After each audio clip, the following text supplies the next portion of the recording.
Hello hello. हाँ, recording on कर दी। Hello hello hello.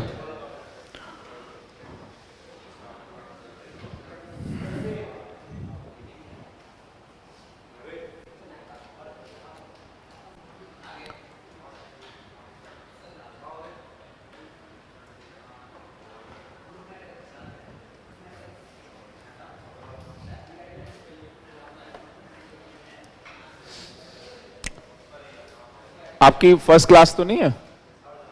पहले ले रखी है ना क्लास है? ठीक।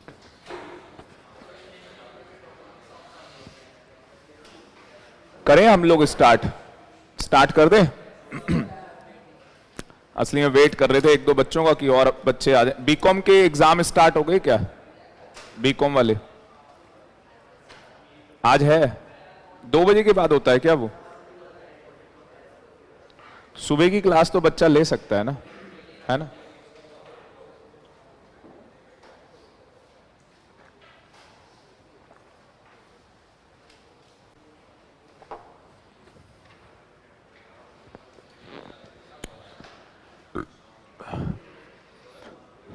चलो जी, good morning all of you. अब बिल्कुल बातें बंद, ठीक है? क्योंकि आज जो कॉन्सेप्ट करने जा रहे हैं वो बहुत ज्यादा इंपॉर्टेंट है। 50% पार्ट, हाँ जी, 50% पार्ट ऑलरेडी हम लोग इस चैप्टर के अंदर कंप्लीट कर चुके हैं। और जो ये 50% है ये पूरे इनकम टैक्स के अंदर सबसे टफेस्ट पार्ट माना जाता है। पूरे इनकम टैक्स में सबसे टफ है ये। तो दिल थाम के बैठ जाओ बस, ठीक है? और फुल कंसंट्रेशन के साथ। तो नोट्स निकाल लेते हैं एक बार। नोट्स सभी को मिले हुए हैं ना? आप तीनों के पास है नोट्स? निकाल लेना जरा, और एक नोट्स मेरे को दे देना फिर, क्योंकि आप 3 लोग हो ना। हाँ, तुम दे दो। शर्मा जी को good morning, thank you. Page number भी मैं बता दूं आपको।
तो अपना चैप्टर है रेजिडेंशियल स्टेटस का। कौन सा चैप्टर है? Residential status. लेक्चर नंबर,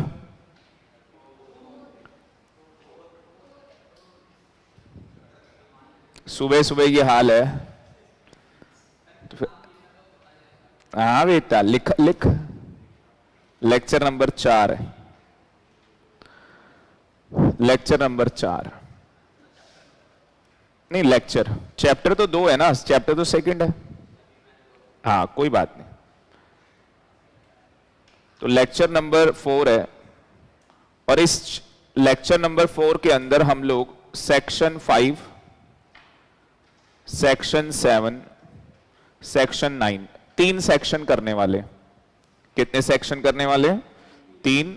ये है स्कोप ऑफ टोटल इनकम। प्यार प्यार से लिखेंगे और बड़े प्यार से समझेंगे, ठीक है? देन उसके बाद सेक्शन 7 है आपका इनकम रिसीव्ड और deem to be received in India. Income लिख लो,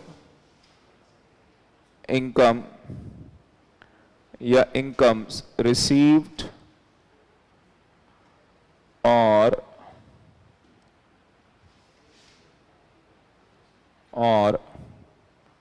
deemed to be received, received or deemed to be received.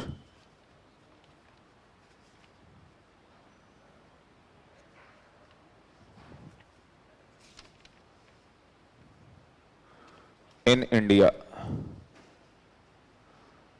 received in India, ये भी in India है,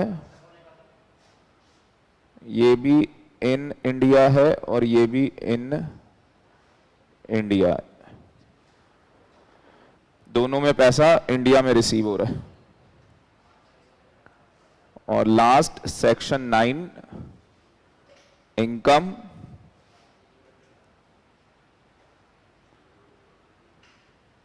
deemed to accrue or arise, accrue or arise in India, accrue or arise in India। तो बस इतना सा ख्वाब है, हमें ये समझना है सब कुछ। Section 5, scope of total income. Section 7, income received in India, deemed to be received in India. Section 9, income deemed to accrue और अराइज इन इंडिया। बस ये 3 सेक्शन कंप्लीट करने हैं। It will be take 3 classes, 6 hours, 6 घंटे लगेंगे। Weightage कम से कम मान के चलो 5 से 8 नंबर का क्वेश्चन आता है इससे। पेपर का क्वेश्चन भी अभी दिखा देता हूं जो लास्ट टाइम पेपर हुआ है। 6 घंटे लगेंगे केवल 3 सेक्शन के अंदर। देखो डिटेल में पढ़ेंगे ना तो मार्क्स आने वाले हैं, ऊपर ऊपर से पढ़ के मार्क्स आने ही नहीं वाले, क्योंकि सीएमए का एग्जाम है, प्रोफेशनल पेपर है और वो भी इंटर का पेपर है। तो डिटेल कंटेंट जब आप पढ़ेंगे तो रिजल्ट आएगा। सबने नोट कर लिया? डन, वेरी गुड, बहुत बढ़िया। पेपर का क्वेश्चन दिखाता हूं, सैंपल दिखा देता हूं पेपर का, कैसा क्वेश्चन पूछा है। कहां गया पेपर का क्वेश्चन? इसी में होना चाहिए था।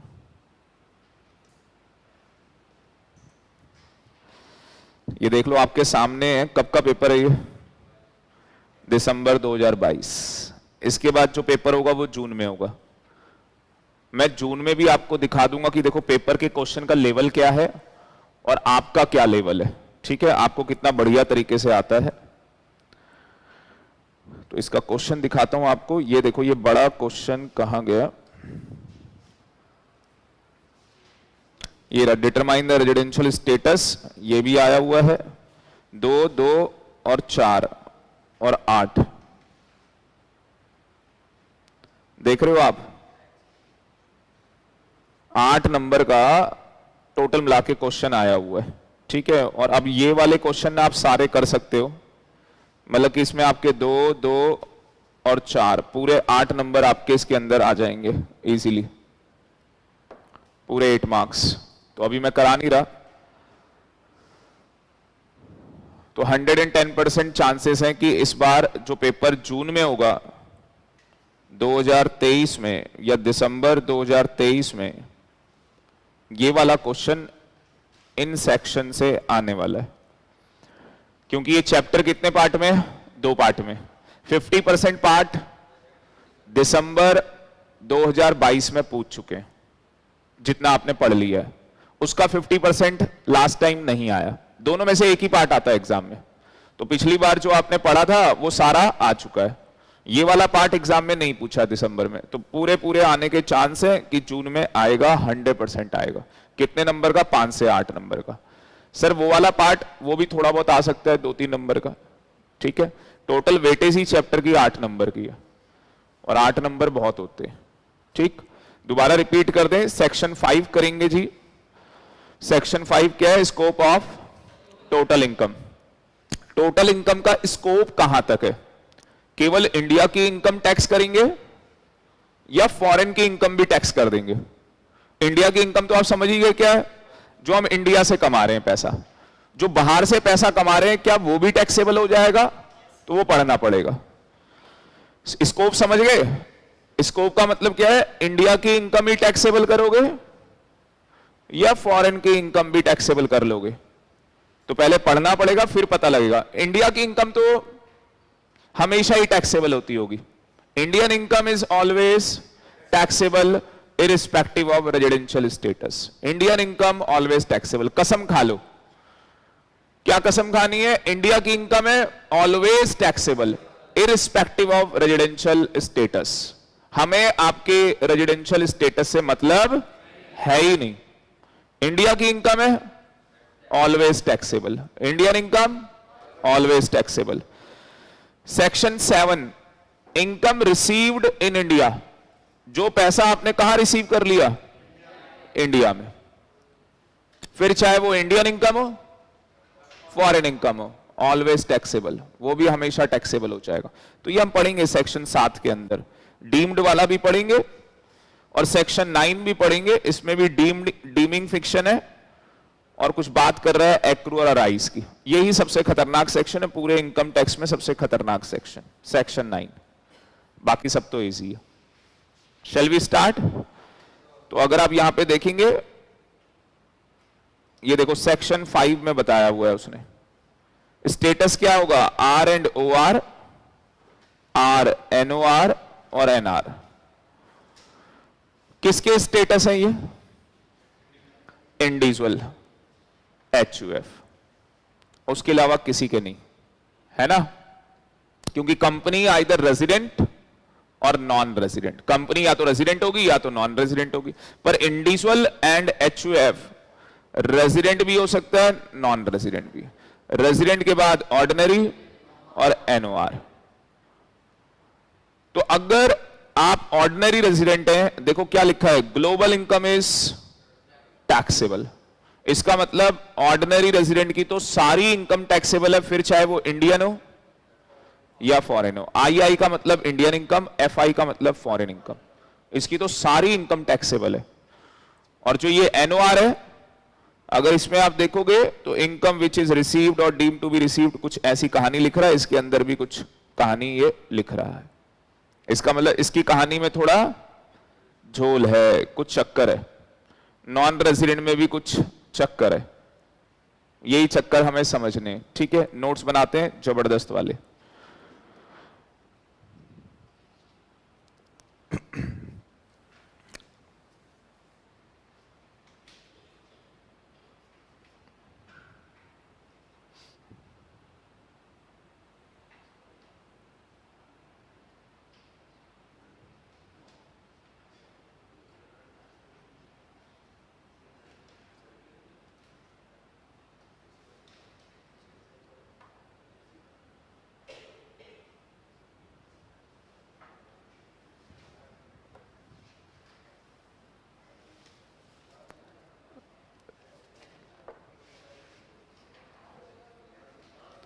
सबसे पहले हेडिंग डालो section 5। Section 5, scope of total income.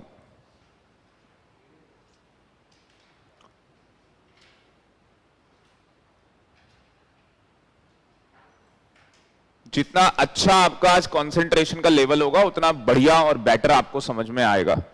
तो अपना कंसंट्रेशन लेवल बड़ा हाई रखना है। तो इसमें दो बातें होने वाली है।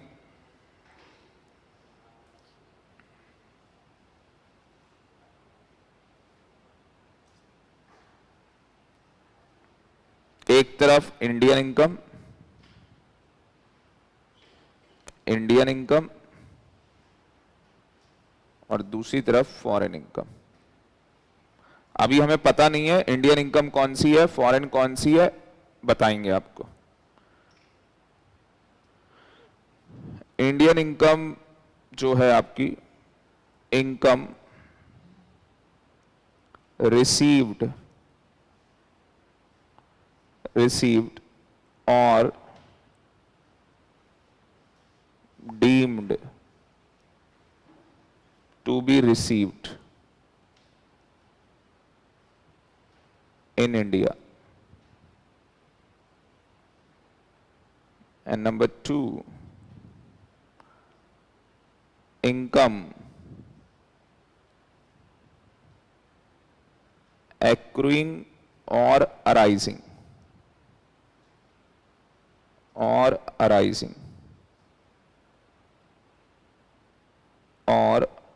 deemed to be accrue or arise in India.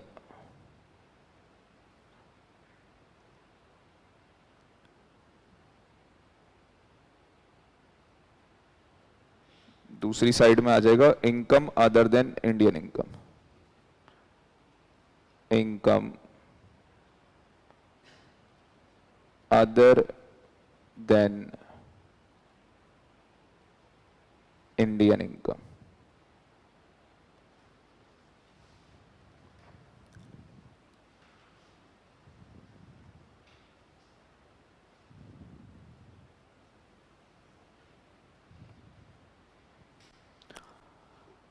तो ये कौन सा सेक्शन है आपका? ये धीरे धीरे समझ में आएगा. ये सेक्शन कौन सा है? 5 है. ये है ना 5. तो स्कोप ऑफ टोटल इनकम 5 है. इनकम रिसीव्ड और डीम्ड टू बी रिसीव्ड कौन सा सेक्शन? हाँ देखो अभी लिखा था 7. मैंने बोला ना कॉन्सेंट्रेशन लेवल चाहिए आपका. ये 7 था. और ये इनकम एक्रू और अराइज और डीम्ड टू बी एक्रू और अराइज सेक्शन 9 था ये. और स्कोप ऑफ टोटल इनकम का सेक्शन था 5. वो मैंने ऊपर ही लिख दिया. 10-15 मिनट बाद तो ये समझ में आएगा मैं करा क्या रहा हूं आज की क्लास में. 10-15 मिनट बाद. अभी मत सोचना कि ये क्या हो रहा है क्या नहीं हो रहा है. अभी मैंने कुछ समझाया ही नहीं है आपको.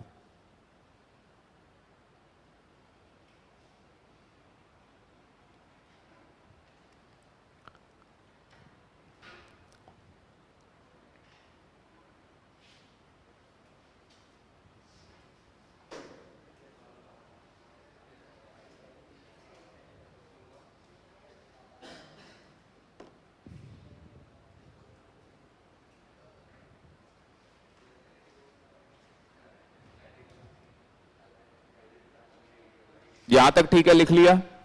पहले हम लोग क्या कर रहे हैं? नोट्स बना रहे हैं. फिर जाके हम चीजों को समझने वाले. नेक्स्ट नोट्स में चलते हैं हम लोग. नेक्स्ट नीचे आ जाना आप लोग. इसमें हेडिंग डालना इन केस ऑफ इंडिविजुअल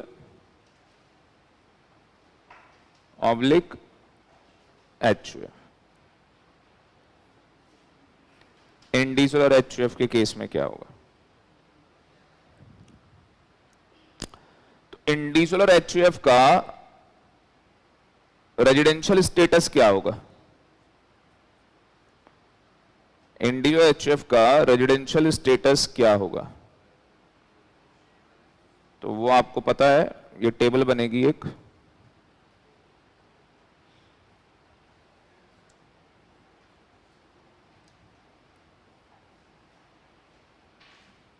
ये इस तरीके से टेबल बननी है. यहां पे आना है नेचर ऑफ इनकम. नहीं, नेचर ऑफ इनकम लिखो, बस सीधे पर्टिकुलर्स लिख लो. हाँ जी. Ordinary resident, not ordinary resident और एनआर, यही स्टेटस होने वाले.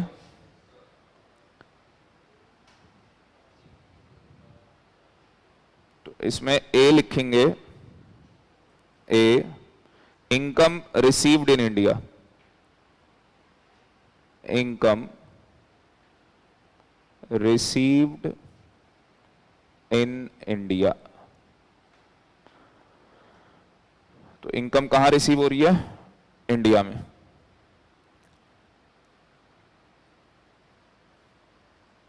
और अगर इंडिया में इनकम रिसीव हो रही है तो वो ऑलवेज टैक्सेबल है.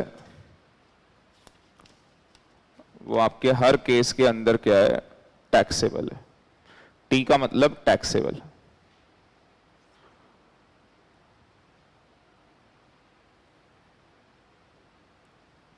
बी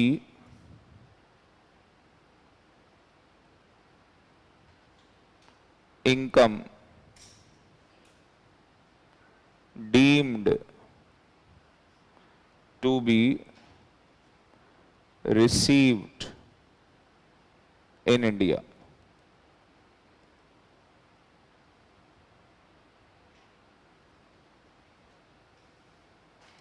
और अगर deem to be received in India है तो ये भी हर केस में टैक्सेबल है।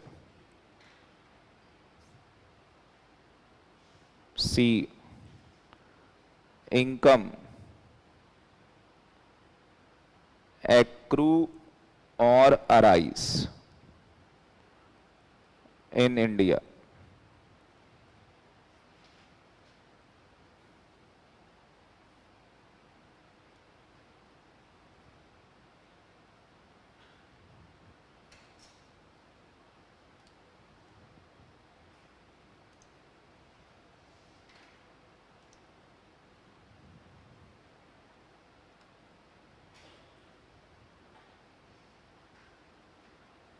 लिखेंगे उसमें अभी D income deemed, income deemed to accrue or arise in India।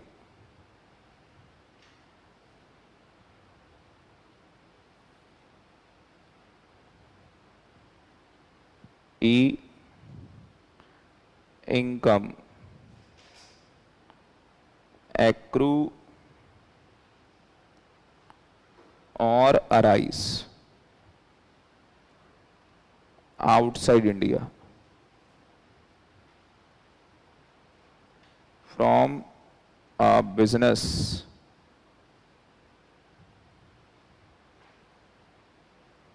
or profession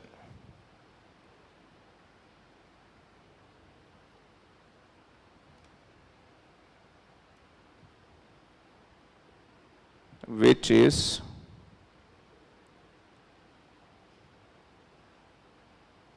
controlled from India।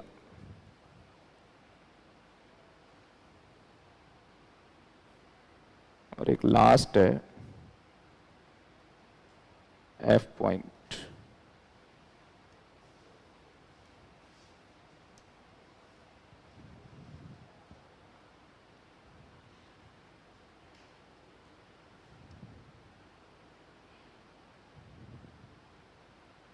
Income accrue or arise outside India। Income accrue or arise outside India।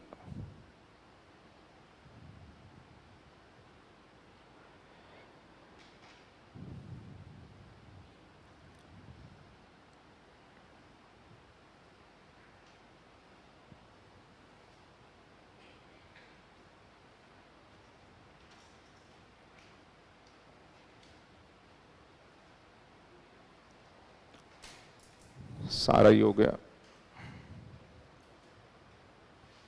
ये जानबूझ के यहां पे भी मैंने टैक्सेबल वो सब नहीं लिखा है, मैं आपसे ही फिलअप करवाऊंगा इसको।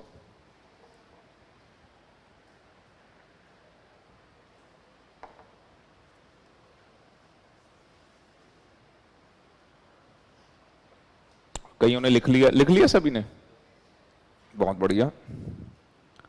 नीचे लिखे analysis. Number 1 R and O R, number 2 R and N O R, and number 3 N are.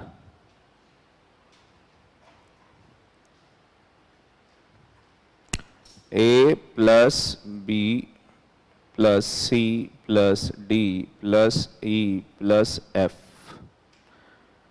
A plus B plus C plus D plus E, और ये डी तक जाएगा,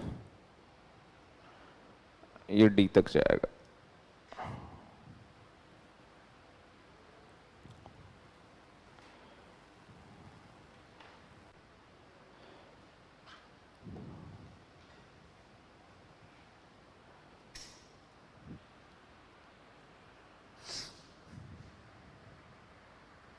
कितने बच्चे हैं भाई ऑनलाइन?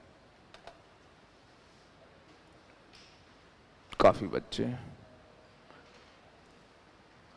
बेटा बना लो ये बढ़िया तरीके से। डन है? चलो अब एक गेम खेलते हैं बिना कोई सेक्शन पढ़े, बिना कोई सेक्शन पढ़े, इसीलिए ये बनाया है आपके सामने, इसीलिए आपके सामने ये बनाया है। और थोड़ा बड़ा कर लूं इसको।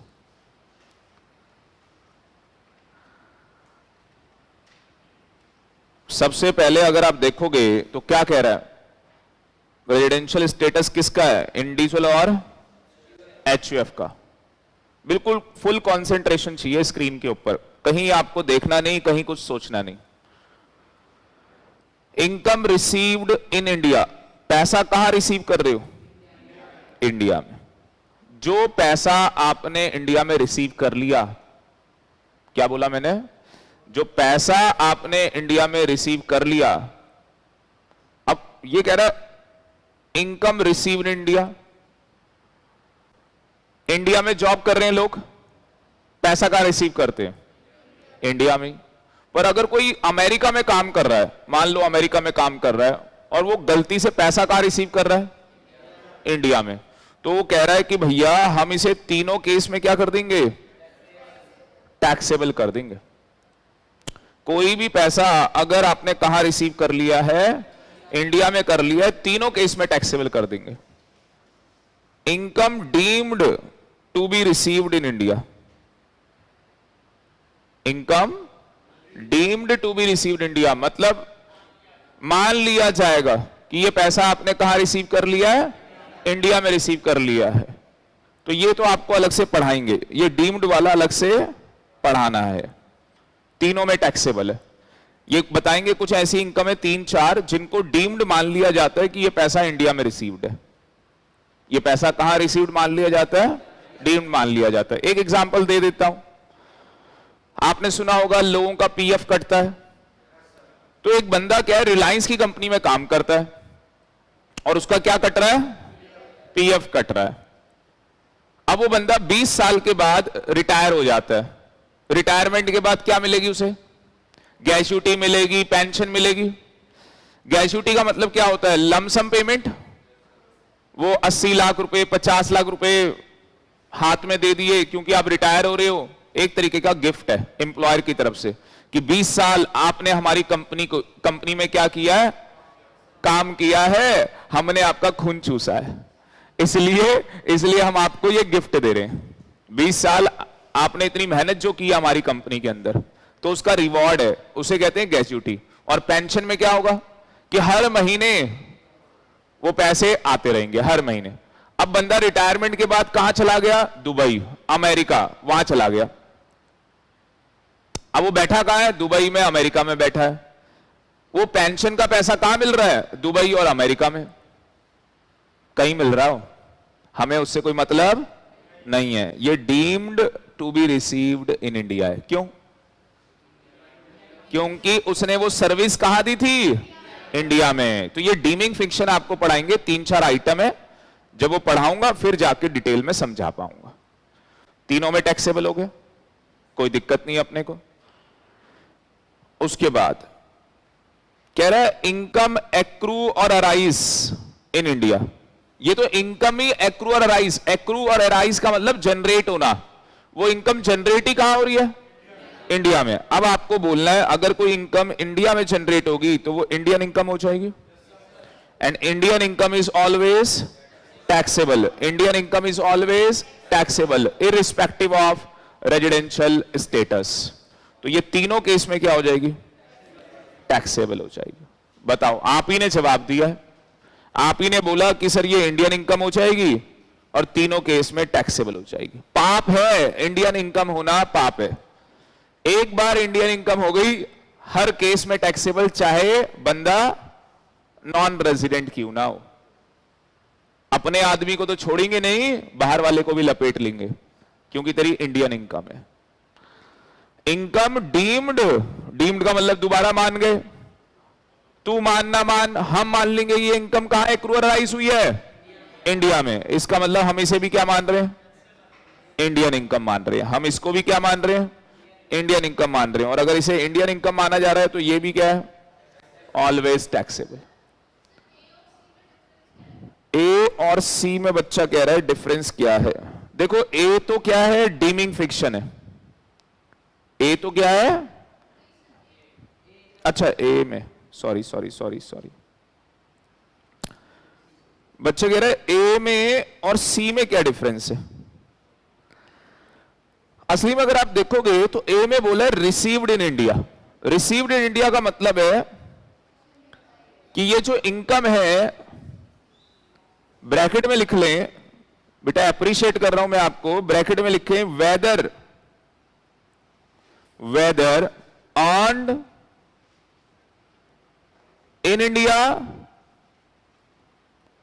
वेदर अर्न इन इंडिया और आउटसाइड इंडिया। बहुत बढ़िया। कह रहा है whether earn in India, whether earn in India और आउटसाइड इंडिया। चाहे पैसा आपने इंडिया में कमाया हो या इंडिया के बाहर कमाया हो, आप रिसीव कहां कर रहे हो, इंडिया में।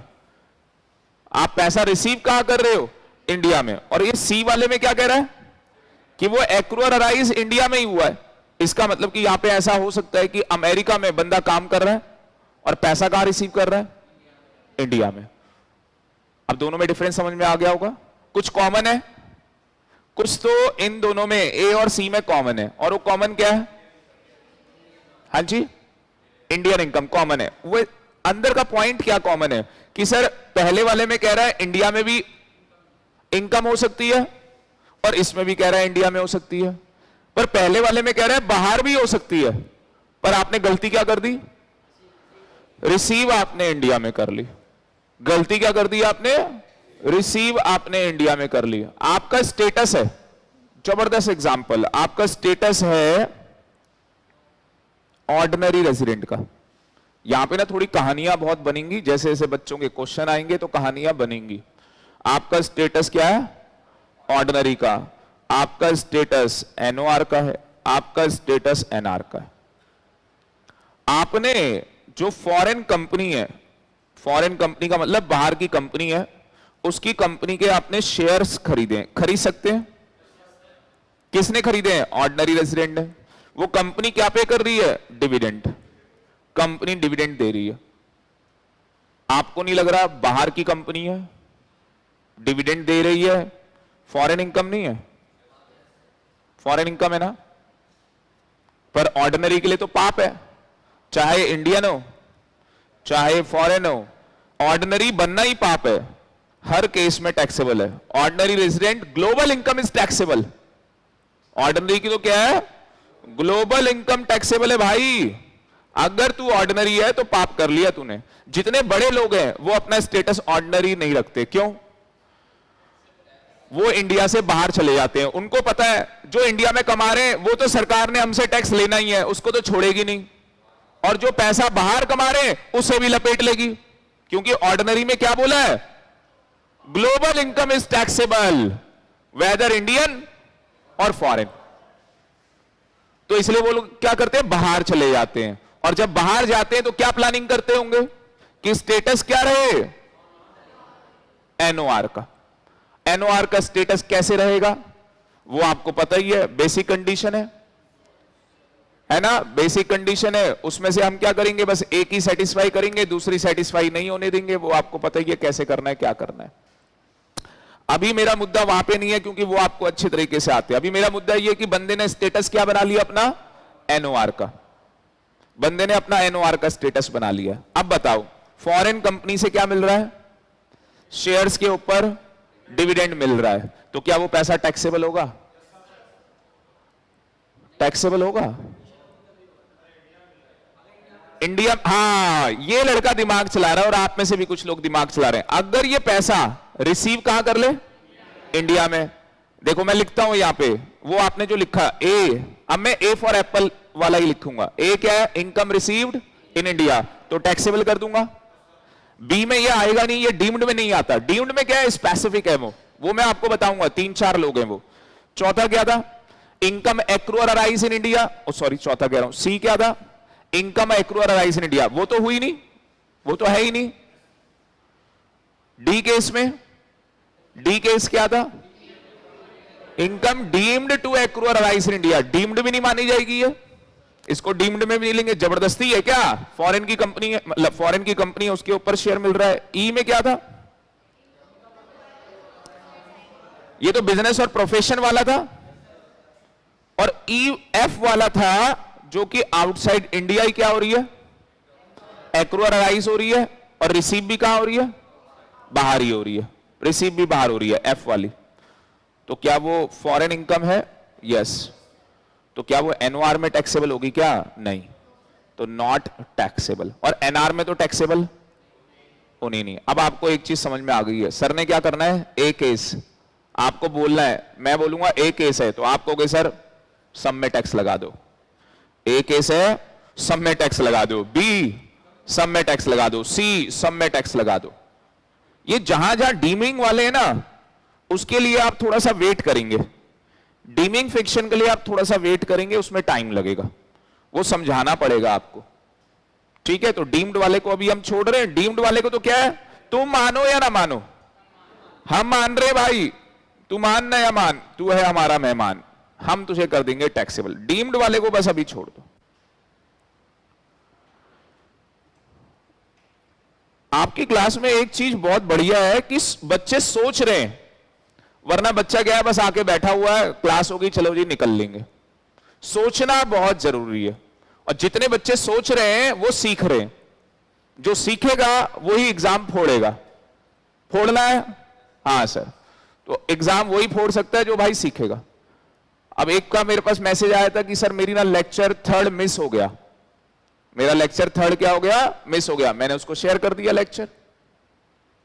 आ गई बात समझ में? देखने के बाद जब उसने देख लिया तो उसने कहा कि सर मेरे को चार्ट, जो मैंने चार्ट बोला था उसके अंदर, कि सर वो बना दो, वो कैसे बनाना है। तो मैंने भेज दिया उसको चार्ट। अच्छा वो आप देख, मैं कोई ऐसे हवा में बात नहीं कर रहा। अब मेरे को मतलब ऐसे याद नहीं रहता कौन है क्या नहीं है। कहने का मतलब ये कि बच्चा अपनी क्लास को लेके सीरियस है। और भी तो बच्चे ने, जैसे आज देखो ना, ये मेरे दिमाग में इसलिए आया कि आगे 2-4 बच्चे खाली हैं, उधर भी 2-4 खाली हैं। तो जो बच्चे आज आए नहीं है, आप समझ रहे हो? नहीं, वो तो अच्छी बात है। हाँ, पर आज कितनी खतरनाक क्लास है, आज कितनी खतरनाक क्लास है। और अगर ये आज की क्लास छोड़ दी और बैकअप भी नहीं देखा, और आप एक्सपेक्टेड कर रहे हो कि बुधवार को आएंगे और सर समझा देंगे, नहीं आने वाला समझ में नहीं आने वाला। तो बुधवार की क्लास में अलाउड भी उसी को होगा जो बच्चा रिकॉर्डेड देख रहा है, उसको भी बता दूं, जिसने ये लेक्चर देखा होगा। उसको नहीं आता ये लेक्चर, मैं बैठने नहीं दूंगा क्लास में। भाई फायदा ही नहीं है ना, मैं यहां पढ़ा रहा हूंगा और तुम कह रहे हो क्या है ये, दिमाग खराब हो रहा है। आ गई बात समझ में?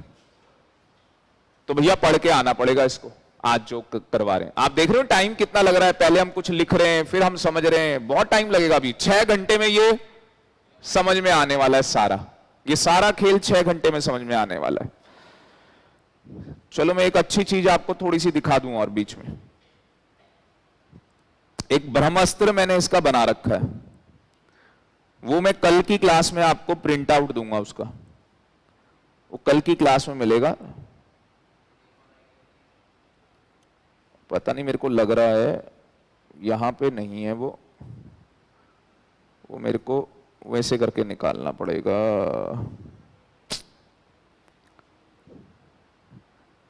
चलो किस्मत है आपकी, है यहां पे, मिल गया। आप तो पता है क्या कहोगे, सर अभी दे दो, कहानी खत्म करो।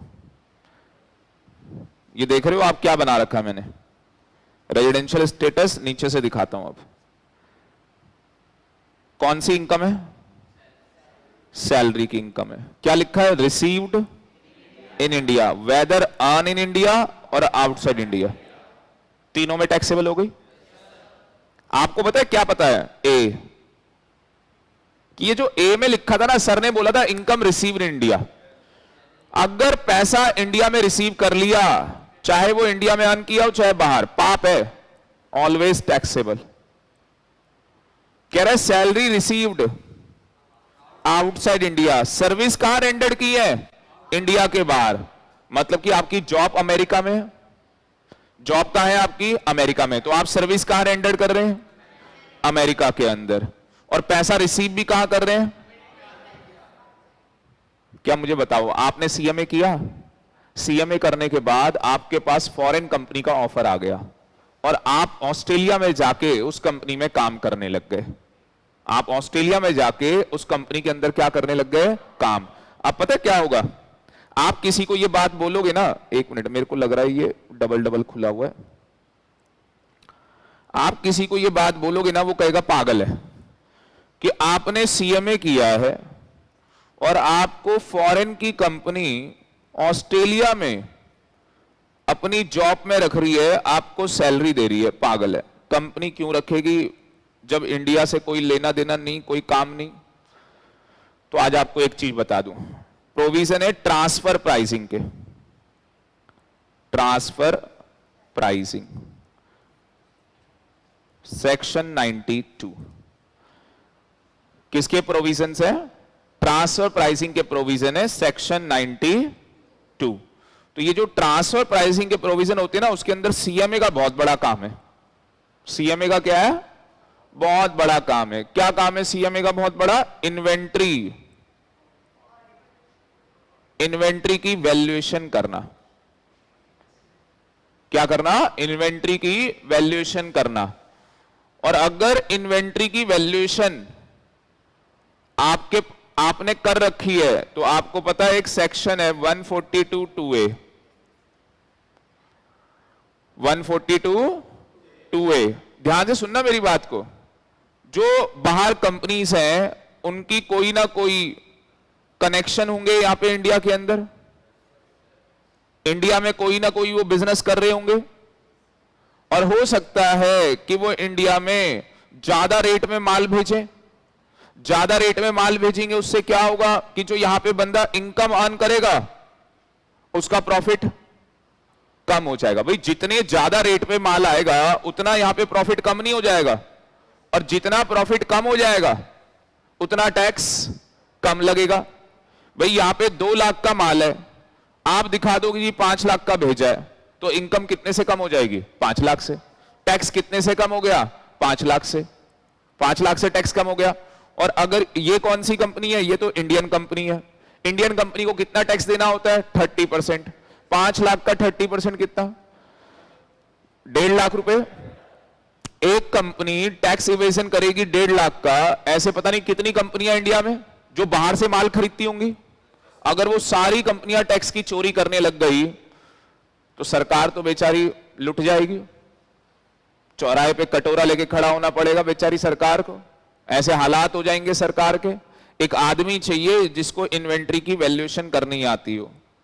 पूरे हिंदुस्तान में एक ही आदमी है, ना सीए ना सीएस, एक ही आदमी सीएमए जो इन्वेंट्री वैल्यूएशन कर सकता है। लॉ में भी इसी को ऑथराइज है, ऑडिट भी इसी ने करनी है। तो क्या इन्वेंट्री वैल्यूएशन के लिए आपको जॉब में रखा जा सकता है? नहीं रखा जा सकता? रखा जा सकता है भाई। और बाहर आप कंपनियों में बस क्या करते हो? इन्वेंट्री वैल्यूएशन करते हो। और जितनी बड़ी कंपनियां होती है ना, वो टैक्स की चोरी नहीं करती हैं। क्यों? अगर वो चोरी करेंगी तो पकड़ी जाएंगी। भैया बड़ी बड़ी कंपनियां तो पकड़ी जाएंगी। अब देख लो ना, अडानी ने कुछ किया, पकड़ा गया। कल रिलायंस कुछ करेगी, फिर पकड़ी जाएगी। बड़ी कंपनियां ज्यादा देर तक नहीं बच सकती ना, क्योंकि उनके ऊपर तो गवर्नमेंट सर्विलेंस में है, मॉनिटरिंग कर रही है, उनको देख रही है। जो छोटी मोटी लाला कंपनी, उनको कौन देख रहा है? कौन पूछ रहा है उनको? उन्होंने इतना पैसा कमाना अभी तक स्टार्ट नहीं किया है। तो आपकी वैल्यू बड़ी बड़ी कंपनियों के अंदर है। और सीधे जब वहां जॉब मिलेगी आपको, ये लिखा है ना सर्विस आप कहां रेंडर कर रहे हैं, आउटसाइड इंडिया, ऑस्ट्रेलिया में। ऑस्ट्रेलिया में आप इन्वेंट्री की वैल्यूएशन कर रहे हैं, वो सारा माल कहां आना है, इंडिया आना है।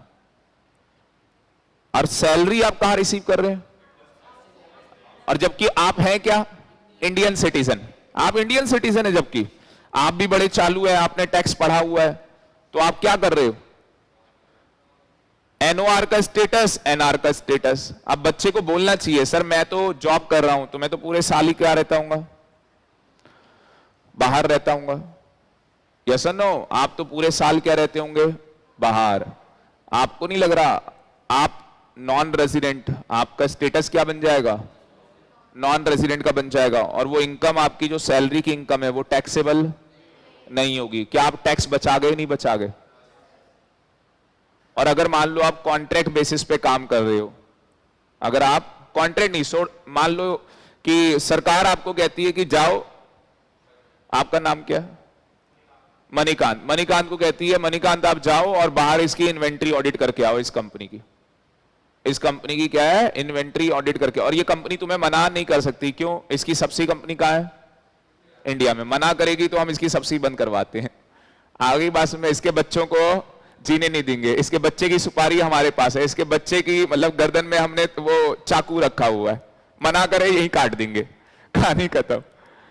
मना करेगा, होल्डिंग की सब्सिडी हो या सब्सिडी की होल्डिंग हो, मतलब बाप यहां बैठा है बच्चा वहां है, ले तो भी ब्लैकमेल है दोनों तरफ से, बंदा मना नहीं करेगा। इन्वेंट्री ऑडिट करने पहुंच गए, आपको नहीं लग रहा सरकार आपको ज्यादा टाइम भेजने वाली नहीं है,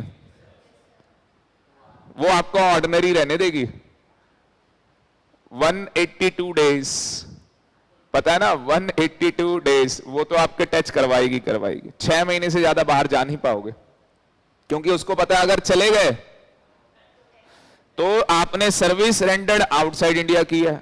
अच्छा वो फिर पैसे तो इंडिया में ही देगी, कितनी चालू है, वो ऊपर ही पकड़ लेगी आपको, फिर तेरा स्टेटस बना ले चल, है ना भाई। वो कहे बाहर नहीं देंगे, इंडिया में ही देंगे पैसा, आप करें नहीं बाहर भेज दो ना प्लीज, वो मना कर देंगे, नहीं भेज रहे, प्रैक्टिकली तो नहीं भेजेंगे, बुकिश तो आप कुछ भी बना लो। अब मजा आ रहा है, अब पता है क्या है, अभी रुक जाओ बस, ये दो ये एक और देखो क्या लिखा है, salary received outside India,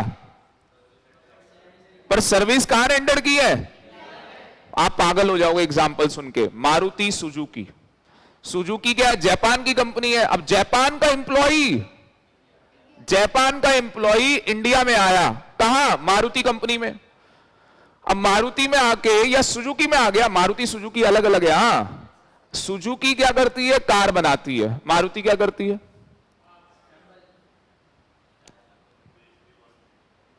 after sale आपको वर्कशॉप सर्विस देती है ना, आपकी गाड़ी की रिपेयरिंग, मतलब जो भी हो सब कुछ वो सर्विस है। आफ्टर सेल गाड़ी की सर्विस नहीं करवाते हैं। तो आपने आज तक देखा नहीं कि अब जितनी भी गाड़ियां बन रही है उसमें एस आ रहा है, एम तो नहीं आ रहा ना। तो इसका मतलब आज की डेट में जो हम बोल देते हैं कि ये मारुति की गाड़ी है, तो हम गलत बोल रहे हैं, वो सुजुकी की है। मारुति तो अब बस सर्विस प्रोवाइडर बन गया है, मैन्युफैक्चरर नहीं रहा। तो क्या ऐसा हो सकता है जो बाहर जापान में सुजुकी है वो अपना कोई एम्प्लॉई इंडिया में भेजे सुजुकी में कि भैया तू अपनी कला अपनी आर्ट जरा यहां पे इंडिया में दिखा के आ, क्योंकि इन लोगों को इतनी नॉलेज नहीं है, हमें नई गाड़ी बनानी है। अभी आपको पता होगा एक नई वरना आ रही है, अगर किसी को नॉलेज हो कार की, फिर नई क्या आएगी, होंडा सिटी आएगी। तो इनकी भी तो सियास है, ये टक्कर में है तीनों गाड़ियां। तो ये क्या उसका मॉडल चेंज नहीं करेंगे? तो उसके लिए वो इंजीनियर कहां से आएगा, जापान से आएगा, यहां बताएगा भाई क्या करना है, कैसे करना है, क्या क्या फीचर होगा, जो भी है वो हर चीज बताएगा। यहां पे उसको नॉलेज है ना, उसको पता है उस चीज के बारे में। और जो यहां एम्प्लॉय काम कर रहे हैं उनको इतनी नॉलेज नहीं है। जैसे यहां पे मेट्रो बनी तो सारे इंजीनियर्स कहां से आ गए, जापान से आ गए। उनको पता है क्या करना है, कैसे करना है, सब कुछ पता है उसको। आगे बात में उसने वो सारा काम किसको सिखा दिया, यहां के लोगों को। और उसके बाद हमने उनको लात मार के भेज दिया, जाओ अब हम कॉपी कैट है, हम जल्दी सीखते हैं, अब तुम्हारी जरूरत नहीं है। तो वो जो सुजुकी बाहर है, वो बंदा जापान में जॉब लगा हुआ है सुजुकी के अंदर, और अब वो कहां आ गया है, इंडिया आ गया, और यहां पे सुजुकी कंपनी में क्या कर रहा है, काम सिखा रहा है। क्या वो सर्विस रेंडर्ड, कहां गया, ये रहा, सर्विस रेंडर्ड इन इंडिया कर रहा है, नहीं कर रहा, पर सैलरी तो सुजुकी वाले बाहर ही देंगे। सुजुकी वाले सैलरी उसे इंडिया में देने वाले क्या, नहीं, वो तो सैलरी बाहर ही देने वाले। और हम क्या कह रहे हैं, देख बात ऐसी है, सर्विस रेंडर्ड कहां की है, इंडिया में। अब आप देखो, ए में फंस रहा है, बी में फंस रहा है, किस में फंस रहा है, इनकम एक्रू और arise in India, income deem to accrue और अराइज। ये असली में ये डीम्ड वाला है, ये कौन सा है, डीम्ड वाला। अब देखो ये मानेगा नहीं, ये मानेगा तो नहीं, ये क्या बोलेगा, अरे मेरी कंपनी तो बाहर है, मेरी जॉब भी बाहर लगी है, मैं नहीं मान रहा। अबे तू मत मान, तू मत मान, हम मानेंगे डीमिंग फिक्शन है। हर केस में क्या कर देंगे, पैसा तेरा टैक्सेबल कर देंगे, हर केस में तेरा पैसा हम टैक्सेबल कर देंगे। जबरदस्ती है। पता है क्यों है जबरदस्ती, कि तूने जो इकोनॉमिक एक्टिविटी की है ना, वो इंडिया में की है, तो टैक्स तो देना पड़ेगा, टैक्स तो देना पड़ेगा। बात समझ में आ रही है। एक बार बताओ, विराट कोहली ऑस्ट्रेलिया में जाके खेल रहा है, 100 में 100 मार रहा है, तो उसका वो पैसा यहां पे टैक्स कर रहे नहीं कर रहे। और कोई बाहर से रिकी पॉन्टिंग इंडिया आता होगा और यहां इंडिया के बॉलर की धज्जियां उड़ाता होगा और पैसा कमाता होगा बड़ा, तो यहां पे उससे टैक्स लेते होंगे नहीं लेते होंगे, लेते हैं भाई। वो कह रहा मेरा नॉन रेजिडेंट का स्टेटस है। अरे तेरा क्या स्टेटस, हमें क्या करना है, तेरी कमाई किस वजह से हुई है पता है, जब तूने हमारी धरती पे खेला है, परफॉर्म किया है, तेरी कमाई इसकी वजह से हुई है, टैक्स देना पड़ेगा। बात समझ में आ रही है, तभी इंडिया में मैच हो रहे हैं सर, आ गई बात समझ में। ऐसे ही हमारा शाहरुख खान कहां जाता है, बाहर, दुबई, पठान बनाने के लिए, और वहां बड़ा स्टंट करता है ये वो, और मूवी इंडिया में बहुत चलती है। अच्छा बाहर भी लॉन्च होती है अब तो मूवी, बाहर भी बहुत चलती है। तो हमारी सरकार क्या करती होगी, जो इंडिया में उसने पैसा कमाया वो मूवी से, वो भी सारा टैक्स, जो बाहर चल रही है उससे भी सारा टैक्स।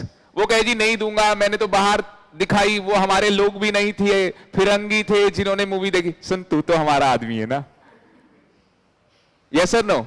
एक मां के 2 बेटे, एक इंडिया में पैसा कमा रहा है, एक फॉरेन में। Very good. ये पता है ऐसे एग्जाम्पल क्यों दिए जाते हैं, काजल कौन है आप, ये काजल ऐसे एग्जाम्पल इसलिए दिए जाते हैं जिससे कि बच्चों को याद रहे, अदरवाइज आपको याद थोड़ी ना रहेगा। मैं अगर पढ़ाई वाली फॉर्म में सिखा दूंगा सब कुछ तो आपको याद नहीं रहने वाला। अब ऐसे याद रहेगा, अच्छा शाहरुख खान बाहर गया था, सर ने बताया था, वो पॉन्टिंग इंडिया आया, ये वो, ये चीजें याद रहेंगी आपको, भूलोगे ही नहीं, क्योंकि ये हमारी लाइफ से कनेक्ट हो रही है। अच्छा उनके भी तो एक्टर क्या होते होंगे, इंडिया आते होंगे, और यहां इंडिया में आके गांधी की मूवी बना लेते होंगे, और गांधी की मूवी वो डंडा लेके बहुत चलती है बाहर, कि एक आदमी के पास डंडा था और पूरे अंग्रेज भाग गए और भाई बाहर वो सुपर हिट हो गई मूवी।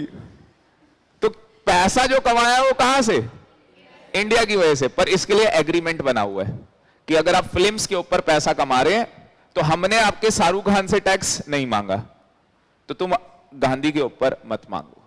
कहने का मतलब ये कि जो बाहर आके सिनेमैटोग्राफी फिल्म्स इंडिया में आके बनाएंगे, जो न्यूज चैनल्स इंडिया में आके न्यूज लेके जाएंगे और बाहर दिखाते हैं ना कि देखो जी हमारे सेनवान को नींद नहीं आ रही है, तुम्हारे सचिन ने बहुत पिटाई की है, वो बेचारा ऑस्ट्रेलिया में आके भी नहीं सो पा रहा, अपने घर में भी नींद नहीं आ रही, बीवी बच्चों के साथ भी नींद नहीं आ रही बेचारे को। आगे बात समझ में, इतनी बुरी हालत की है तुम्हारे सचिन ने, बेचारे को सपने में भी सचिन ही नजर आता है। तो न्यूज तो बहुत बिकती है बाहर भी, ऑस्ट्रेलिया में बहुत बिकती है। तो उन्होंने क्या है, इस कैटेगरी को एग्जम्प्ट रखा हुआ है, समझ गए। मतलब कि इस सेक्शन के अंदर जब तक पढ़ेंगे नहीं पता नहीं लगेगा कि कहां पे टैक्स करना है कहां पे टैक्स नहीं करना है। पढ़ना पड़ेगा ये सेक्शन, और डिटेल में पढ़ना पड़ेगा।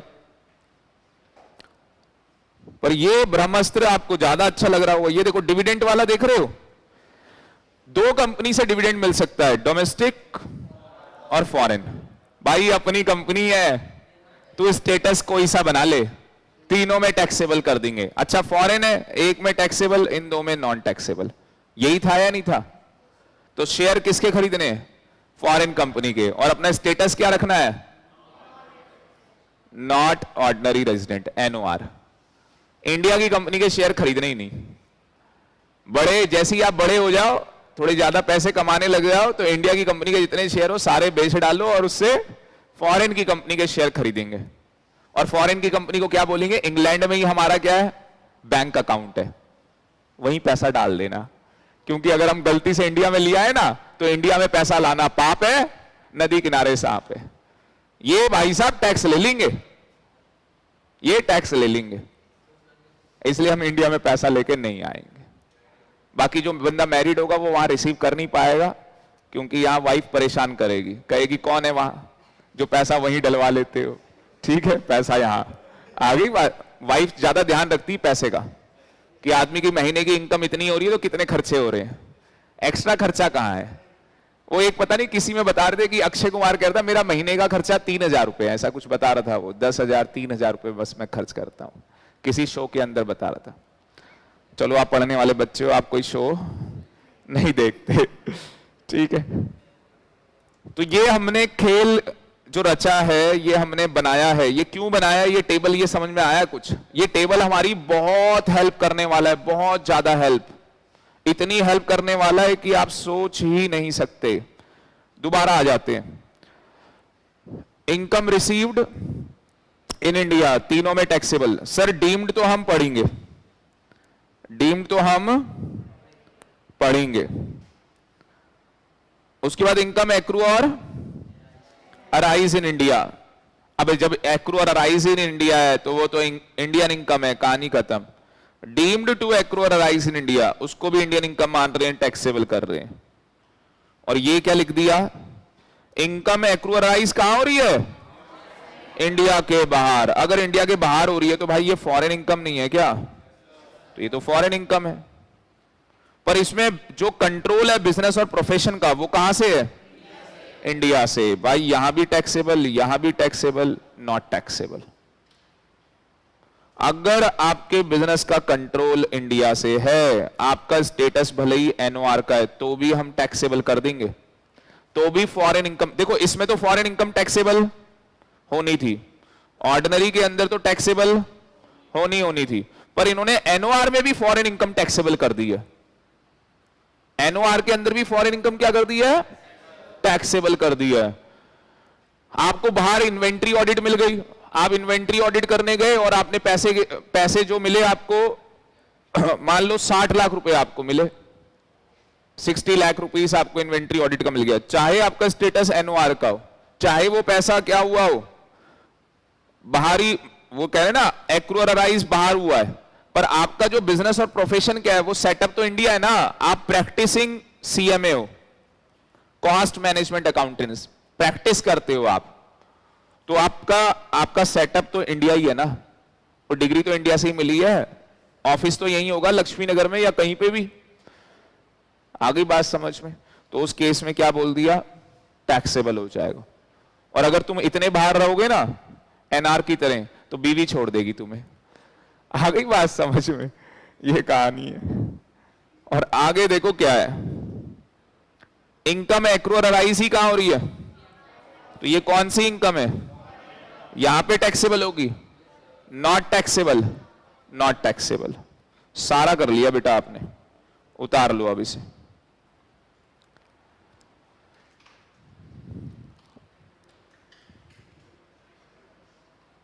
इन सबको समझने में मतलब अभी आज की क्लास हटाएंगे तो फिर 4 घंटे तो अभी इनको समझने में लगने, बहुत मेहनत है,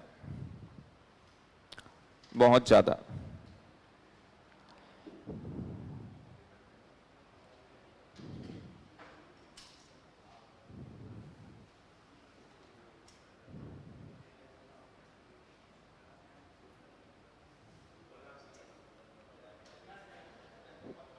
आगे चले, ये एनालिसिस देख रहे हो आप? ऑर्डिनरी की सारी इनकम टैक्सेबल है, इसकी देखो ई तक टैक्सेबल है, एफ वाली छोड़ दी। मतलब इसकी एक फॉरेन इनकम भी क्या है, टैक्सेबल है। इसकी एक फॉरेन इनकम भी टैक्सेबल है अगर वो बिजनेस और प्रोफेशन की होगी, जो कि कंट्रोल इंडिया से हो रहा होगा। और एनआर की बस 4 इनकम टैक्सेबल है जहां इसने पाप किया है, बस वो 4 ही इनकम टैक्सेबल है। फॉरेन इनकम इसकी टैक्सेबल नहीं है, तो वो तो कर भी नहीं सकते। जिसको जो अमेरिका में जॉब कर रहा है उसको वहां सैलरी मिल रही है, तो क्या भारत सरकार वहां चली जाएगी और कहेगी भाई टैक्स दे? वो कहेगा कौन हो भाई, हम आपके हैं कौन? आ गई बात समझ में? नीचे लिखें जी, ये एनालिसिस नंबर 1 थी, ये एनालिसिस नंबर 1। एनालिसिस नंबर 2,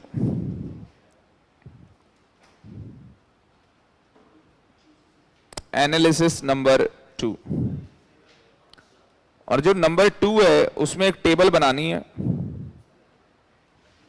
एक लाइन ऊपर पहले छोड़ देना, एक लाइन पहले ऊपर छोड़ देना, और अपने 3 स्टेटस हैं,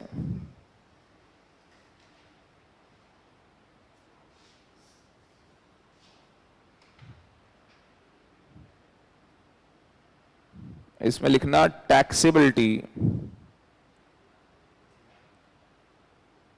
of income for individual oblique HUF, R and OR, R and NOR और NR, और यहां पे आ जाएगा इनकम।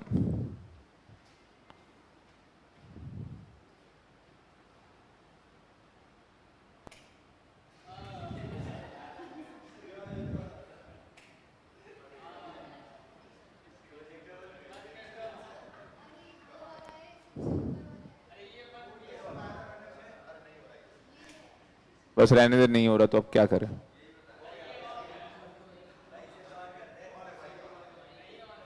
देखो लाइट आ रही है क्या वहां पे?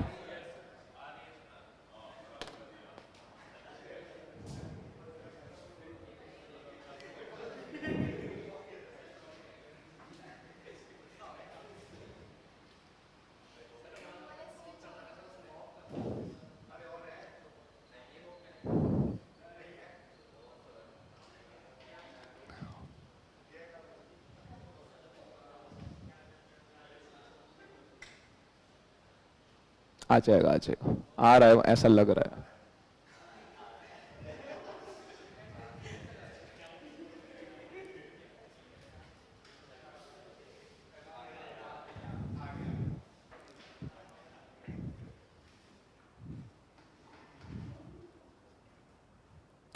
Serial number 1, Indian income. थोड़ा स्पीड में लिखना, Indian income, taxable taxable taxable. Number 2, foreign income,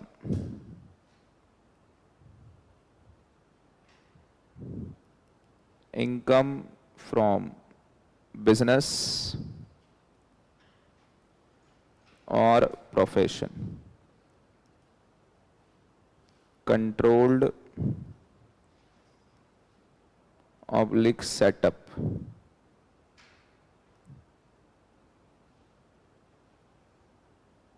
from India, taxable taxable not taxable.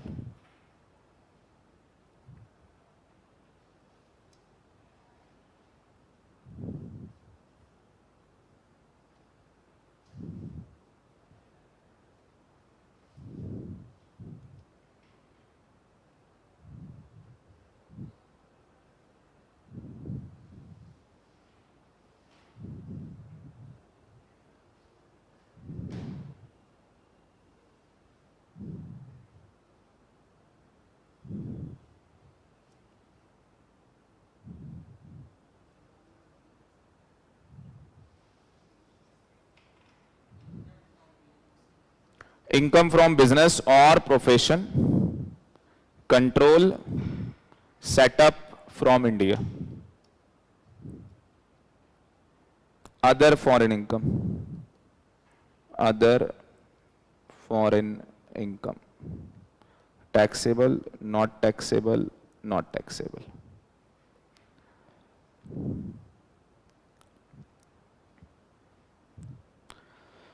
तो हमने क्या समझा यहां पे कि इंडियन इनकम होगी तो ऑलवेज टैक्सेबल, हमेशा टैक्सेबल हो जाएगी। फॉरेन इनकम होगी तो बिजनेस और प्रोफेशन के केस में ही टैक्सेबल है, बिजनेस और प्रोफेशन के केस में ही यहां पे टैक्सेबल है, अदरवाइज वो टैक्सेबल नहीं है। जो हमारी इनकम होती है वो अलग अलग सोर्स से होती है ना। तो यहां पे बिजनेस और किसकी रखी गई है, बस प्रोफेशन। इसका मतलब सैलरी इनकम,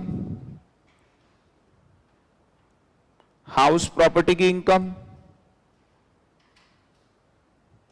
कैपिटल गेन की इनकम और अदर सोर्स की इनकम, वो इस केस में टैक्सेबल नहीं हो पाती होगी। तभी तो डिविडेंड की इनकम जो थी वो यहां पे टैक्सेबल नहीं हो रही थी। आपके लिए आप अभी जो आपने पढ़ा है उसके अंदर बस डिविडेंड का एग्जांपल लिख लो, डिविडेंड की इनकम। और कहां से आ रही थी ये डिविडेंड की income? From foreign company, foreign company से मिल रहा था डिविडेंड, तो टैक्सेबल नहीं हो रहा था।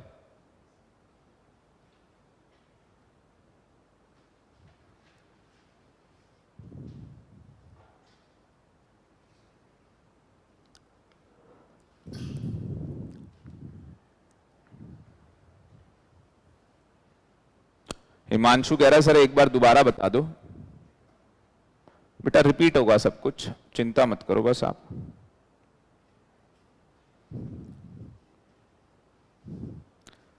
ये डन हो गया, इसमें तो कुछ समझाना नहीं है, समझाना है। एनालिसिस 3 लिखो, third analysis.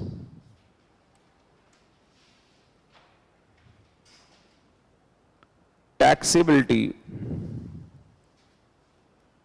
of income for other SSE। Other SSE कौन है?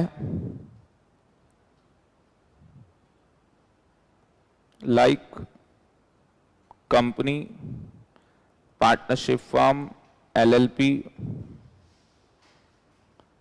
AOP, BOI, AJP। जो भी यहां पे ATC बच गया वो सब यहीं पे आएंगे।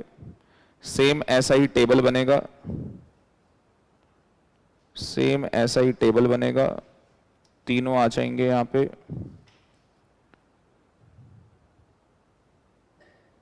और 2 इनकम आ जाएंगी। यही आ जाएगा serial number, nature of income. अच्छा यहां एक गलती कर दी मैंने, ये तो यार रेजिडेंट होगा, ये लाइन मत बनाना भाई, एक लाइन एक्स्ट्रा बना दी मैंने। या तो बंदा रेजिडेंट होने वाला है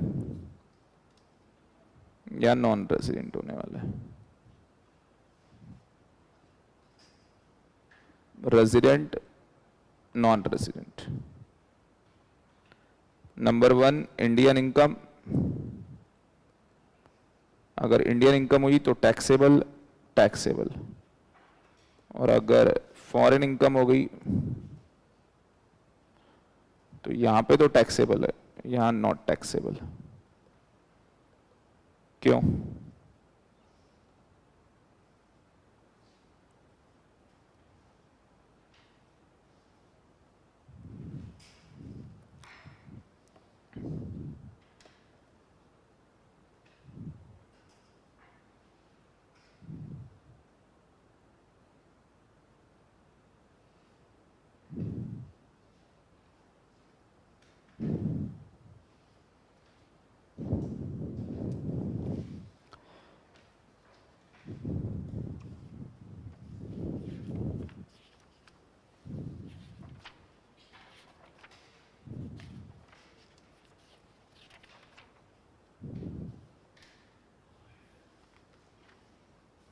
पेज नंबर 72 निकाल लेना नोट्स में, पेज नंबर 72।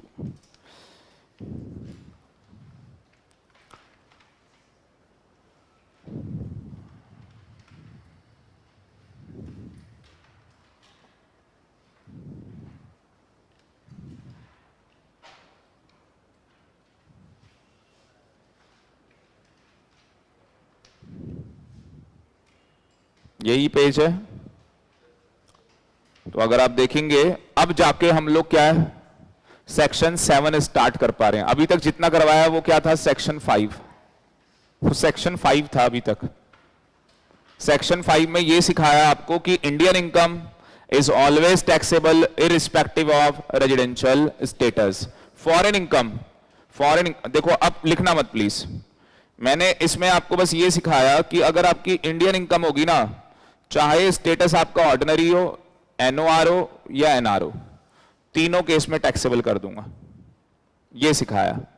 और फॉरेन की इनकम होगी ना, इसमें टैक्सेबल होगी, इसमें भी नहीं होगी, इसमें भी नहीं होगी। पर एक फॉरेन इनकम है जो यहां भी टैक्सेबल है और यहां पे भी है, और यहां पे वो तभी है जब बिजनेस और प्रोफेशन कंट्रोल इंडिया से हो रहा होगा, बस। अदरवाइज तो यहां पे भी नॉन टैक्सेबल है। इतना सही सिखाया आपको अभी तक। और ये सब कुछ क्या था, सेक्शन 5। पर कब इंडियन इनकम बोलेंगे, कब फॉरेन बोलेंगे, वो हमें सेक्शन 7 और सेक्शन 9 सिखाएगा। तो असली चीज तो अभी है। क्यों? क्योंकि अब आपको ये पता लग गया है, Indian income always taxable, foreign की इनकम होगी यहां पे टैक्सेबल, उसके बाद 2 केसेस पे टैक्सेबल नहीं होनी। एक ही फॉरेन की इनकम है जो एनओआर में टैक्सेबल होती है, जो बिजनेस और प्रोफेशन कंट्रोल इन इंडिया होता है। तो अब आपको यह पता लग गया है कि अगर नेचर ऑफ इनकम इंडियन है तो क्या करना है, फॉरेन है तो क्या करना है। पर कब इंडियन इनकम बोलेंगे, कब फॉरेन बोलेंगे, उसके लिए सेक्शन 7 और 9 पढ़ना पड़ेगा। क्योंकि यही तो खेल है। अगर आपको यह पता लग गया इंडियन इनकम है, कहानी खत्म। फॉरेन इनकम है, आपको पता लग गई, आपको पता ही है टैक्स कहां पे करना है। तो यह चीज तो आप समझ चुके हो, यह चीज तो आपको आ गई है।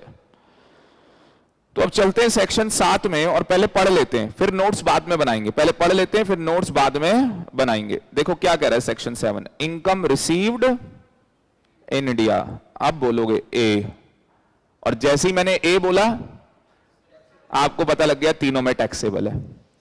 देखो क्या कह रहा है, any income which is received in India during the previous year by any SSC, कोई भी रिसीव कर ले, liable to tax in India irrespective of residential status of SSE। और उसका प्लेस से भी हमें कोई फर्क नहीं पड़ेगा। वो आपने गलती क्या कर दी है, रिसीव्ड इन इंडिया, पाप कर लिया आपने। पैसा अगर आपने इंडिया में रिसीव कर लिया, कहानी खत्म हो गई। इसका मतलब पता है क्या हुआ, कि चाहे फिर ये इंडियन इनकम हो चाहे फॉरेन इनकम हो, ये दोनों इनकम के बारे में बात कर रहा है। इंडियन इनकम आपको पता ही है क्या करना है फॉरेन, पर आप क्या कह रहे हो, रिसीव्ड इन इंडिया। अब फॉरेन की कंपनी है, उसके शेयर खरीदे, डिविडेंड की इनकम हो रही है, पर आपने क्या बोला उसको, मेरा ना इंडिया में बैंक अकाउंट है, वहां डाल दो पैसा। अब तेरा स्टेटस कोई सा भी हो, irrespective of residential status, foreign की कंपनी, फॉरेन कंपनी के शेयर खरीदे, डिविडेंड मिला ऑस्ट्रेलिया में, पर वो आपने बोला कि जो ऑस्ट्रेलिया में आपने डिविडेंड देना है, मेरा अकाउंट कहां है, इंडिया में, आप मेरे इंडिया के अकाउंट में पैसा ट्रांसफर किया करो। तो अगर आपके इंडिया के अकाउंट में पैसा ट्रांसफर हो गया, भाई भले ही वो फॉरेन इनकम है, पर वो रिसीव कहां हो गई है, इंडिया में, पाप हो गया है, वो हमेशा टैक्सेबल होगी इररिस्पेक्टिव ऑफ रेजिडेंशियल स्टेटस।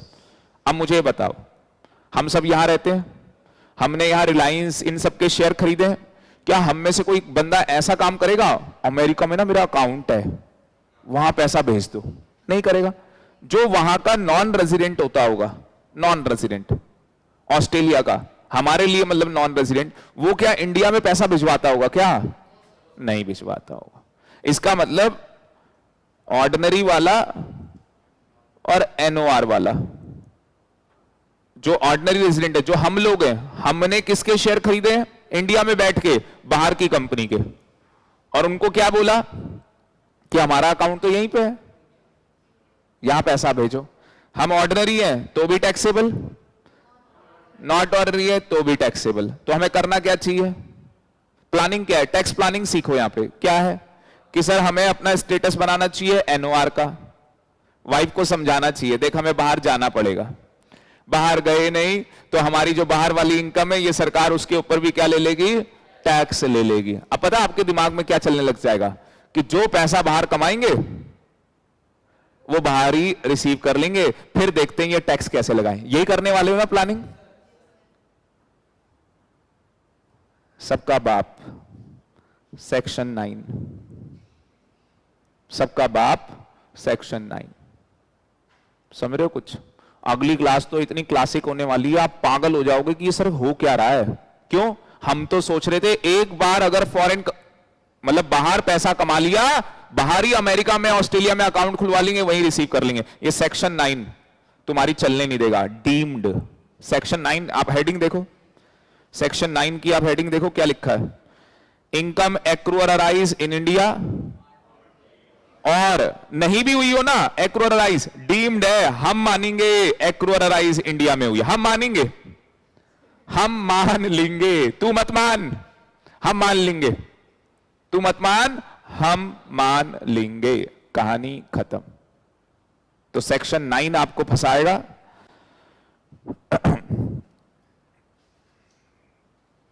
तो सारे मजे आप अगली क्लास में ही लेना। तो बताओ जी, पहले पॉइंट के अंदर आपके पास बुक है, सभी के पास है ना? उसी से अंडरलाइन करना है वहीं पे। ये किसकी है?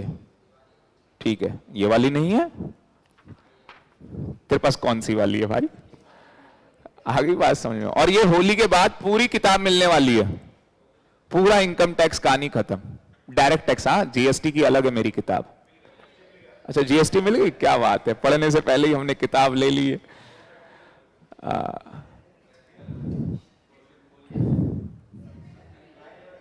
है। टीटी की भी मिल गई, प्रैक्टिकल क्वेश्चन वाली मिली होगी। हाँ, ये मिल गई है ना। इसके अलावा भी मिल गई होगी एक मोटी किताब डायरेक्ट टैक्स की, वो कितनों को मिली है? ब्रह्मास्त्र मिल गया। ब्रह्मास्त्र में क्या है? प्रैक्टिकल क्वेश्चन है। जो चैप्टर 1 करवा चुका हूं ना वो सारे क्वेश्चन कर लेना। पहले मैं सोच रहा था कि अभी टेस्ट रख लूंगा, पर अब हम होली के बाद रखेंगे, जिससे कि जिन्होंने लेट ज्वाइन किया वो भी आराम से बच्चे टेस्ट दे देंगे। और दोनों चैप्टर का रखेंगे भाई, तुम कहीं हल्के में ले रहे हो, फायर है हम। आ गई बात समझ में? एक चैप्टर नहीं देवसेना, दोनों चैप्टर का टेस्ट होगा। बहुत बढ़िया। चलो जी, आ जाओ दोबारा, वेलकम बैक। थोड़ा थोड़ा टैक्स प्लानिंग का एरिया, ज्यादा टैक्स प्लानिंग का एरिया नहीं है, ये खत्म कर रहे हैं टैक्स प्लानिंग। तो इनकम रिसीव्ड इन इंडिया, फिर चाहे इंडियन इनकम यहां पे लिख लेना, इंडियन हो या फॉरेन इनकम हो, वो टैक्सेबल हो जाएगी irrespective of residential status. Place of accrual कोई फर्क नहीं पड़ेगा, तूने पाप किया है इंडिया में पैसा रिसीव करके, बस कहानी खत्म है। Received means first received, received का मतलब क्या है? फर्स्ट रिसीव्ड है। अब ये सब कुछ आपको घर जाके बस पढ़ लेना है, नोट्स में लिखना नहीं है ये सब कुछ। मैं नोट्स बनाने जा रहा हूं, कौन से सेक्शन के? नालायक 7 के। और सेक्शन 7 में कितनी चीजें सिखाऊंगा? 2 चीजें सिखाऊंगा। एक में क्या लिखूंगा? Received in India, income received in India. 2 part है सेक्शन 7 के। और दूसरा पार्ट है income deemed to be received in India.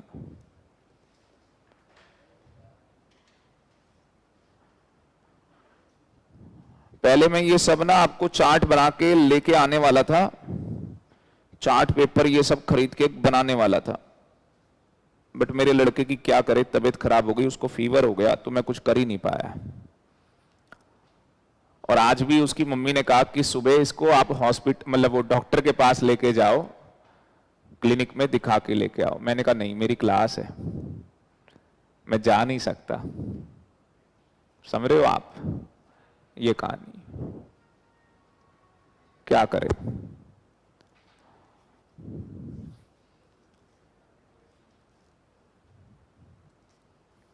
तो income received in India, deemed वाला तो अगली क्लास में ही पढ़ पाएंगे, अभी टाइम ही नहीं अपने पास डीम्ड वाला पढ़ने के लिए। डीम्ड वाले में टोटल लिख लेना 4 केसेस हैं। डीम्ड वाले में टोटल 4 केसेस हैं, तो ये तो हम नेक्स्ट क्लास में ही करेंगे। ये वाला अभी हम लिख लेते हैं।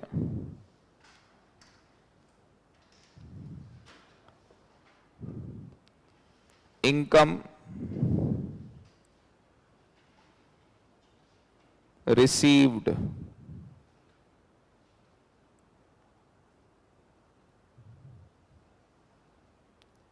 in India.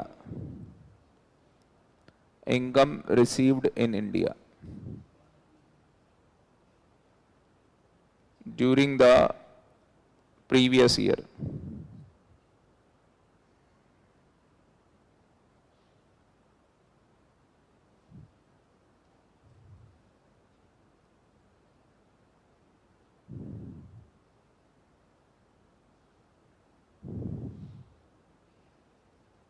Such income,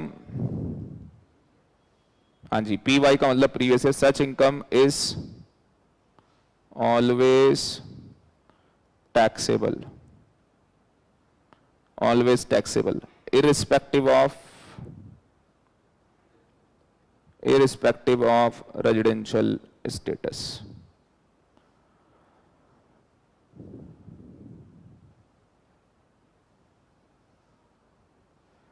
and place of accrual of income। और उसकी प्लेस क्या है, इससे भी कोई फर्क नहीं पड़ने वाला। Very good. असली में हम कह रहे हैं चाहे ये इंडियन इनकम है या फॉरेन इनकम है, हम तो इसे ऑलवेज टैक्सेबल करेंगे, हमेशा। और तेरे स्टेटस से हमें कोई लेना देना नहीं है, तेरी प्लेस से हमें कोई लेना देना नहीं है। नीचे लिखना notes. Number 1, income received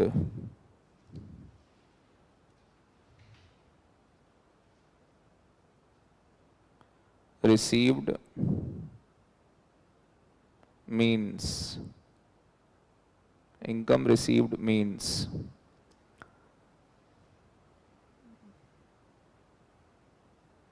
comma received for the first time, received for the first time after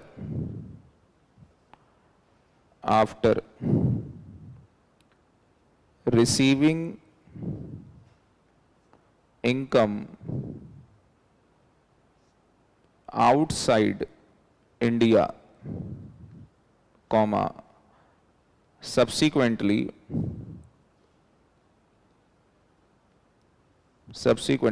if it is remitted into India, comma it cannot be treated as receipt of income,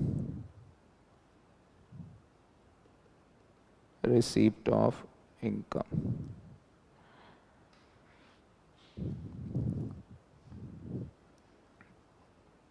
तो यहां पे कह रहा है income received means received for first time after receiving income outside India, subsequently आपने उसको India में remitted करा दिया है, can not be treated as receipt of India.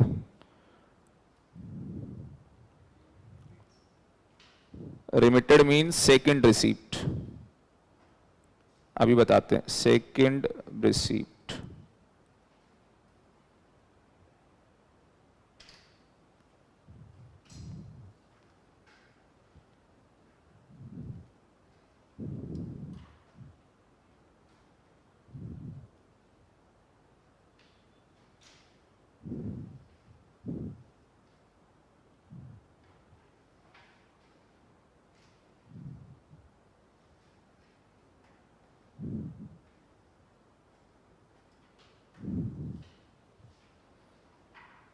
तो क्या कहानी है भाई?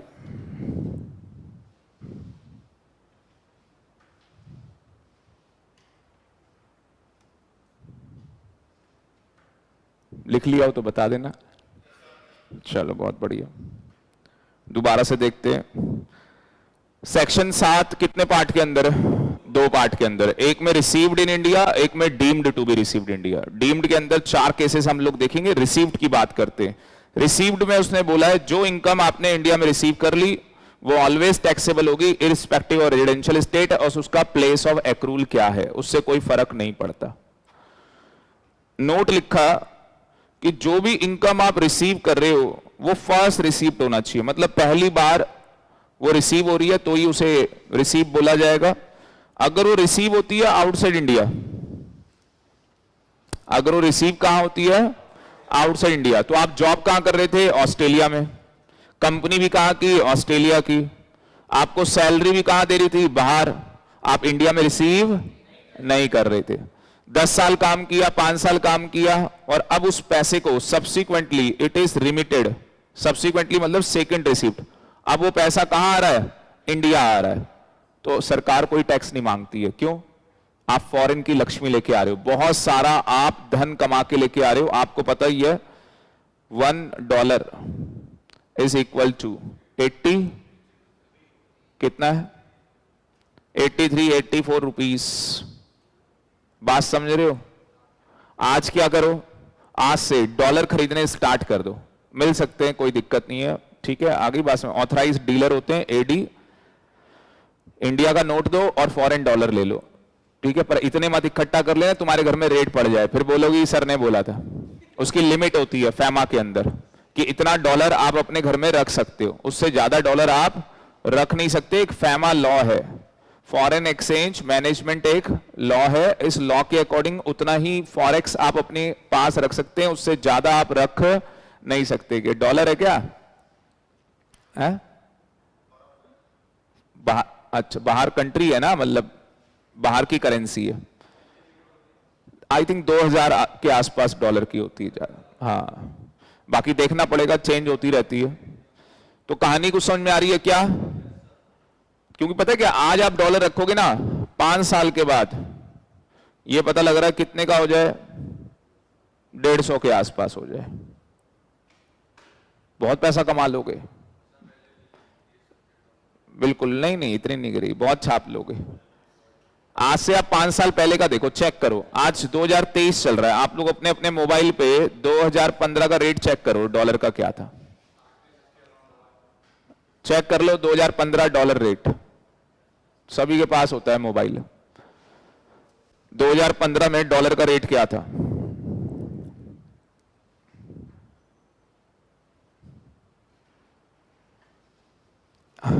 हाँ दे दो, 64, मतलब 65 समझ ले।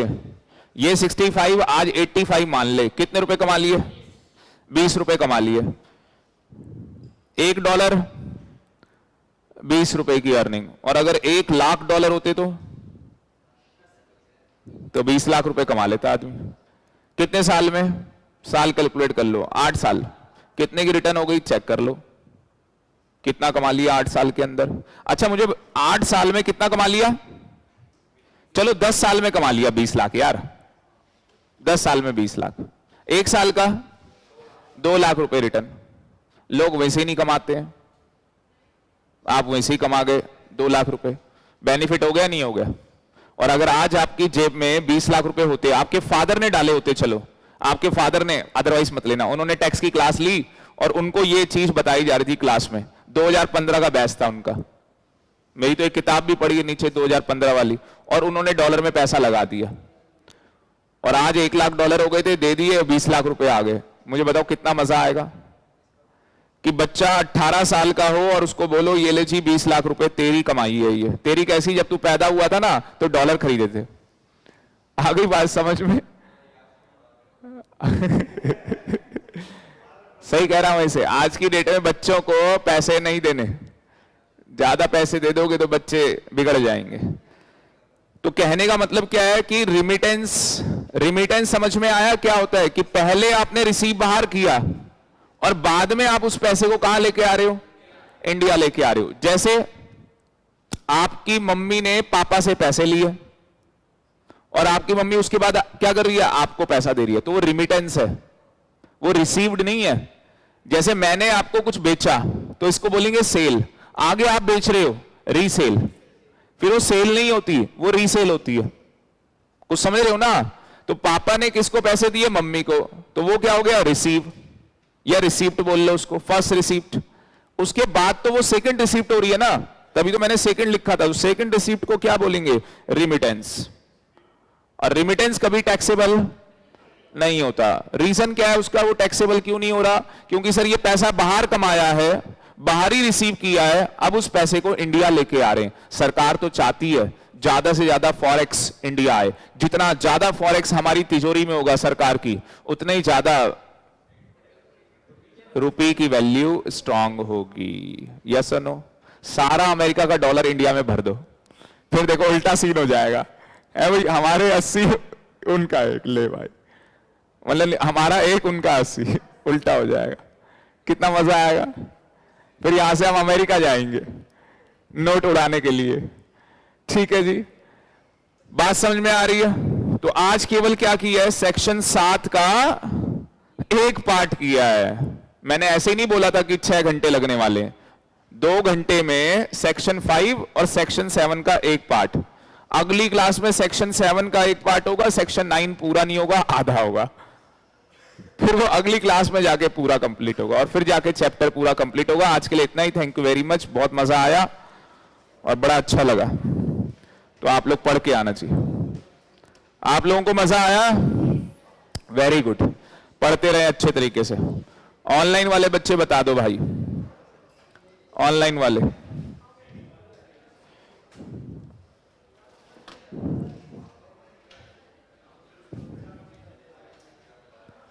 घर से पढ़ लेना, जो भी ये बच्चा लेक्चर भी देख रहा हो घर से पढ़ लेना भाई।